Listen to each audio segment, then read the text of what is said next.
എന്തൊക്കെ നന്മകൾ വീട്ടിൽ വന്നിട്ടും ഓട്ടസഞ്ചിയിലെ നാണയം പോലെ എത്ര പൈസ ജീവിതത്തിൽ വന്നാലും എന്നും ശൂന്യത ശൂന്യത ശൂന്യത എന്ന് പറയുന്ന ചിലരോട് ദൈവം പറയുകയാണ്, നിന്റെ ജീവിതത്തിന്റെ ശൂന്യത മാറി നിന്റെ ജീവിതത്തിലൊരു സമൃദ്ധി വെളിപ്പെടാൻ പോകുകയാണ്.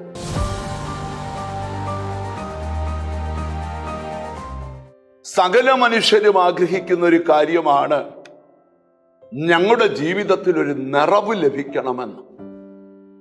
ശൂന്യതയും പരാജയവും തകർച്ചയും മാത്രം ചില കൂടാരങ്ങൾക്കകത്ത് സങ്കടവും കരച്ചിലും മാത്രം നിറഞ്ഞു നിൽക്കുമ്പോൾ ആ വീടിനകത്ത് ദൈവം ഒരു നിറവ് തരാൻ ആഗ്രഹിക്കുന്നു എന്നാണ് ഇന്നത്തെ വചനം. സദൃശ്യവാക്യം 3-ാം അധ്യായം 10-ാമത്തെ വാക്യം, നിന്റെ കളപ്പുരകൾ സമൃദ്ധിയായി നിറയും, നിന്റെ ചക്കികളിൽ വീഞ്ഞ് കവിഞ്ഞ് ഒഴുകും. മുകളിലത്തെ വാക്യത്തില് ദൈവത്തെ ബഹുമാനിക്കേണ്ട പോലെ നീ ബഹുമാനിച്ചാൽ, നിന്റെ എല്ലാ വിളവിന്റെ ആദ്യ ഫലം കൊണ്ട് ദൈവത്തെ മാനിച്ചാൽ, സ്തോത്രം, അവിടെ എഴുതിയിരിക്കുകയാണ്, നിന്റെ കളപ്പുരകൾ സമൃദ്ധിയായി നിറയും. ജീവിതത്തിൽ എന്നും ശൂന്യത മാത്രമേ ഉള്ളൂ. എത്ര അധ്വാനിച്ചിട്ടും ശൂന്യത. സ്തോത്രം, എന്തൊക്കെ നന്മകൾ വീട്ടിൽ വന്നിട്ടും ഓട്ടസഞ്ചിയിലെ നാണയം പോലെ എത്ര പൈസ ജീവിതത്തിൽ വന്നാലും എന്നും ശൂന്യത ശൂന്യത ശൂന്യത എന്ന് പറയുന്ന ചിലരോട് ദൈവം പറയുകയാണ്, നിന്റെ ജീവിതത്തിന്റെ ശൂന്യത മാറി നിന്റെ ജീവിതത്തിലൊരു സമൃദ്ധി വെളിപ്പെടാൻ പോകുകയാണ്.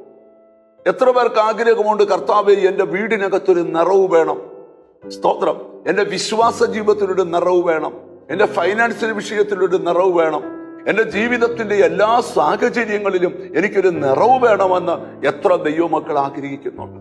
ഇന്ന് വചനം കേൾക്കുന്നവരോട് ഞാൻ ഓർപ്പിക്കട്ടെ, ദൈവത്തിന് സ്തോത്രം. ഇവിടെ എഴുതിയിരിക്കുകയാണ്, നിന്റെ കളപ്പുരകൾ സമൃദ്ധിയായി നിറയും.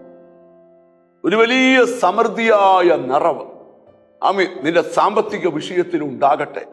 എന്നിട്ട് അടുത്ത വാക്യം, നിന്റെ ചക്കികളിൽ വീഞ്ഞ് കവിഞ്ഞൊഴുകും. ഇന്നലകളിൽ ഇല്ലായ്മയുടെ കാലങ്ങളാണ്, ശൂന്യതയുടെ കാലങ്ങളാണ്. അതൊക്കെ മാറിയിട്ട് ഒരു വലിയ നിറവിന്റെ അനുഭവം, കവിഞ്ഞൊഴുകുന്ന അനുഭവം.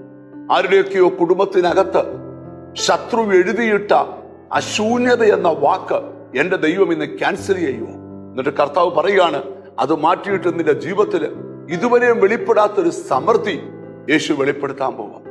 എത്ര പേർ പ്രാർത്ഥിക്കുന്നുണ്ട്, കർത്താവേ ഒരു സമൃദ്ധി വെളിപ്പെടുത്തണം, ഒരു നന്മ വെളിപ്പെടുത്തണം, ഒരു അനുഗ്രഹം വെളിപ്പെടുത്തണം എന്ന് പ്രാർത്ഥിക്കുന്നവർ നമുക്ക് ഒന്നിച്ച് പ്രാർത്ഥിക്കാം.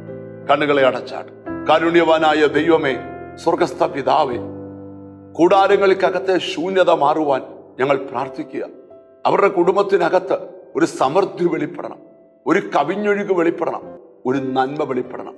എന്നോട് ചേർന്ന് പ്രാർത്ഥിക്കുന്ന മക്കളെ നിന്റെ നാമം ചൊല്ലി പിതാവിന്റെയും പുത്രന്റെയും പരിശുദ്ധാത്മാവിന്റെ നാമത്തിൽ അനുഗ്രഹിച്ച് പ്രാർത്ഥിക്കുന്നു.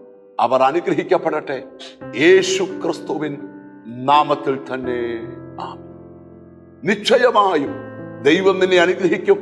ദൈവം നിന്റെ വീടിനകത്ത് വർധനവ് തരും. ദൈവം നിന്റെ വീടിനകത്ത് കവിഞ്ഞൊഴുക്ക് തരും. God bless.